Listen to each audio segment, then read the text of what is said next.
Sugeng pepanggihan malih wonten ing pelajaran basa Jawa kelas gangsal. Dina iki awake dhewe arep sinau babagan crita legenda.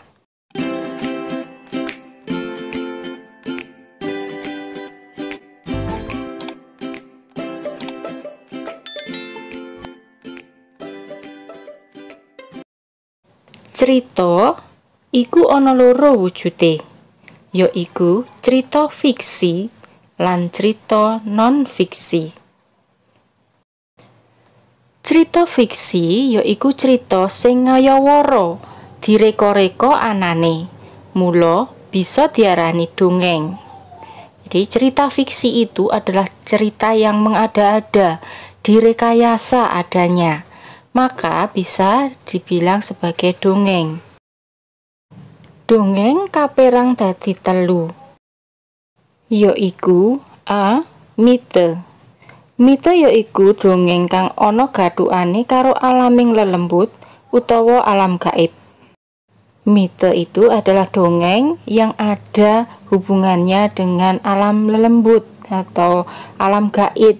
Tuladane utawa contone yaiku crita Nyi Roro Kidul, Nyi Blorong, lan sapanunggale. B.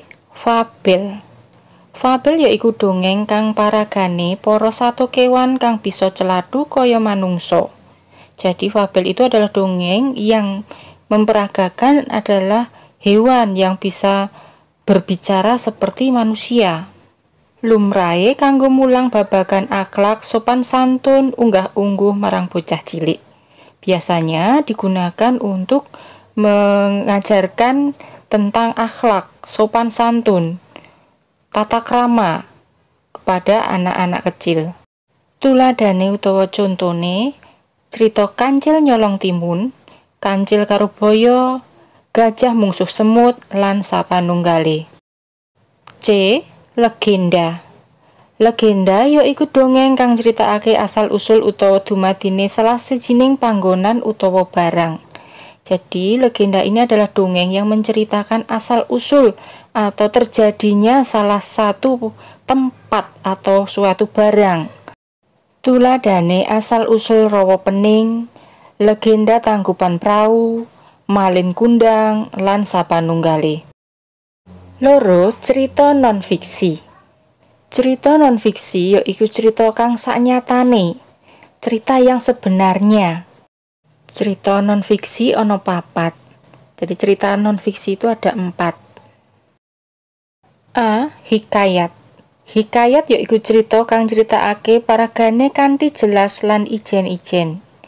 Jadi hikayat ini adalah cerita yang menceritakan peraganya itu dengan jelas dan satu persatu.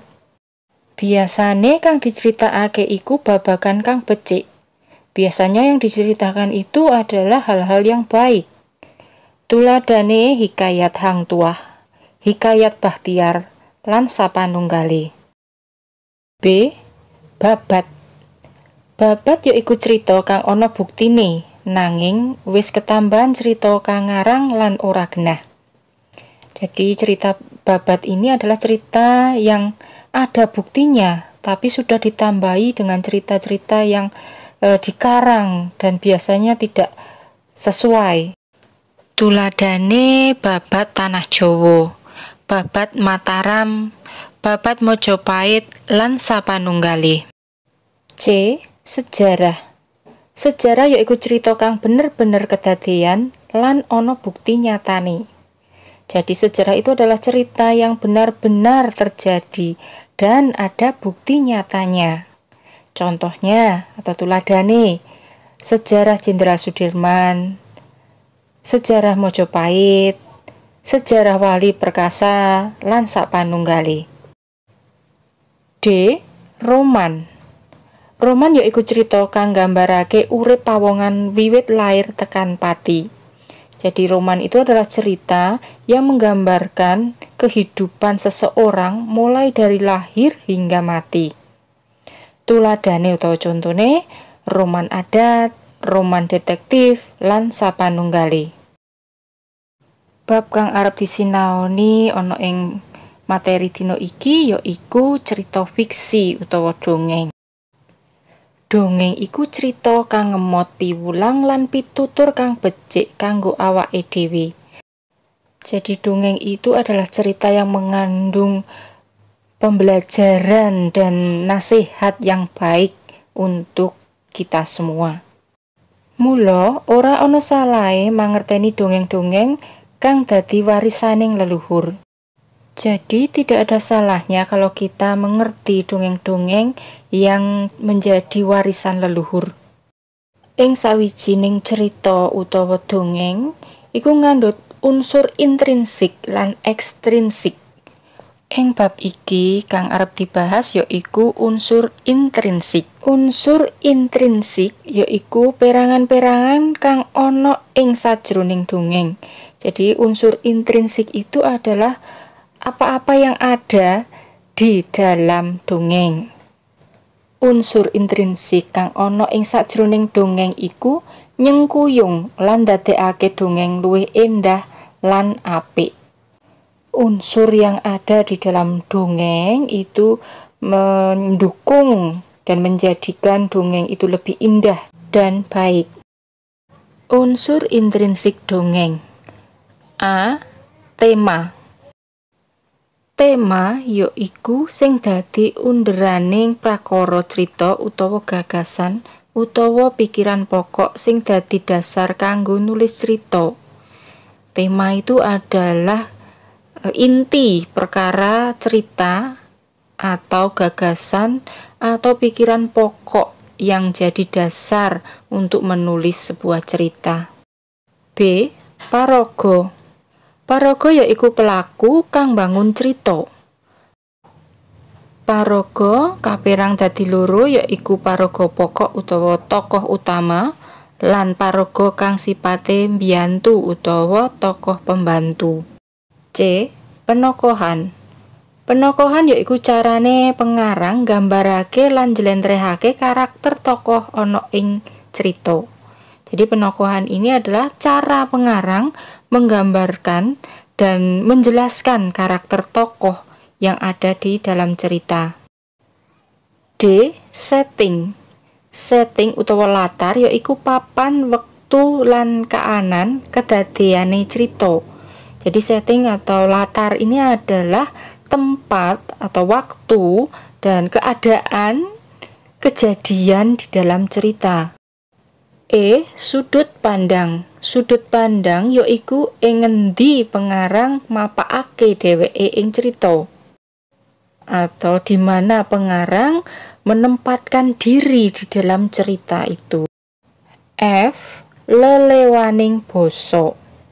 Lelewaning basa utawa ing basa Indonesia diarani gaya bahasa kang digunakake pengarang ing cerita. Yang digunakan pengarang di dalam bercerita. G. Amanat. Amanat yaiku piweling kang arep diwenehake pengarang marang wong kang maca. Amanat itu adalah pengingat atau nasihat yang diberikan pengarang kepada orang yang membaca. H. Alur utawa plot. Alur utawa plot yaiku reroncening utawa urut-urutaning kedadian sing menehi gambaran lumakuning cerita saka awal nganti akhir. Alur atau plot itu adalah urut-urutan kejadian yang menjelaskan atau menggambarkan jalannya cerita dari awal hingga akhir. Nah, saiki ayo padha nyinau babagan legenda. Ning ngarep mau wis dijelaske babagan pangertene legenda lan tuladane. Di depan tadi sudah kita pelajari tentang pengertian legenda dan contohnya. CJ daerah, CJ uga cerita kang urip ing daerah iku. Beda daerah, beda juga cerita yang hidup di daerah itu. Bebasan CJ kebon, CJ walang. Ibaratnya beda kebun itu beda belalang. Nanging legenda duweni ciri-ciri kang padha. Ciri-cirinya sama. Ciri-ciri legenda. A. Dianggep cerita sing bener lan tau kedadean. Dianggap cerita yang benar dan pernah terjadi. B. Sekuler utawa jagat. Dumadi ing jaman sing ora suwe lan dumadi ing donya. Terjadi pada zaman yang sebentar atau tidak lama dan terjadi di dunia. Karakter utama legenda yaiku manungso. Karakter utamanya adalah manusia. C. Sejarah sing kleru amarga beda karo cerita asli. Jadi legenda itu adalah sejarah yang keliru karena berbeda dari cerita aslinya. D. Dikenal kanthi jembar ing wilayah sing beda-beda. Dikenal di wilayah yang luas tapi berbeda-beda. E. Sakelompok cerita sing nguripake tokoh utawa acara tertentu, kayata ing legenda Jawa babagan Panji. Jadi sekelompok cerita yang menghidupkan tokoh atau acara tertentu, seperti di legenda Jawa tentang Panji. Jenis-jenis legenda. Legenda bisa kapérang dadi 4 jenis, yaiku A. Legenda agama. Legenda sing ana gegayutane karo agama sinebut legenda agama. Legenda yang ada hubungannya dengan agama disebut legenda agama. B. Legenda alam gaib. Legenda iki biasane cerita sing dianggep bener lan tau dialami wong. Jadi cerita ini yang dianggap benar dan pernah terjadi atau dialami oleh orang. Fungsi saka legenda kasebut yaiku kanggo ngetrapake bebener babagan tahayul utawa kapercayan sing populer. Fungsi dari legenda tersebut yaitu untuk menerapkan kebenaran tentang tahyul atau hal-hal yang gaib atau kepercayaan yang populer. C. Legenda individu. Legenda individu minangka cerita babagan paraga tertentu sing dianggep bener. Legenda individu ini menjelaskan cerita tentang pelaku tertentu yang dianggap benar. D. Legenda lokal. Legenda lokal yaiku legenda sing gegandengan karo jeneng gunung, bukit, telaga, lan liya-liyane. Legenda lokal itu legenda yang ada hubungannya dengan nama gunung, nama bukit, telaga, dan lain-lainnya. Kuwi mau materi cerita legenda. Cukup semene materi dino iki. Tetep sregep sinau ing dalem lan jaga kesehatan. Matur nuwun.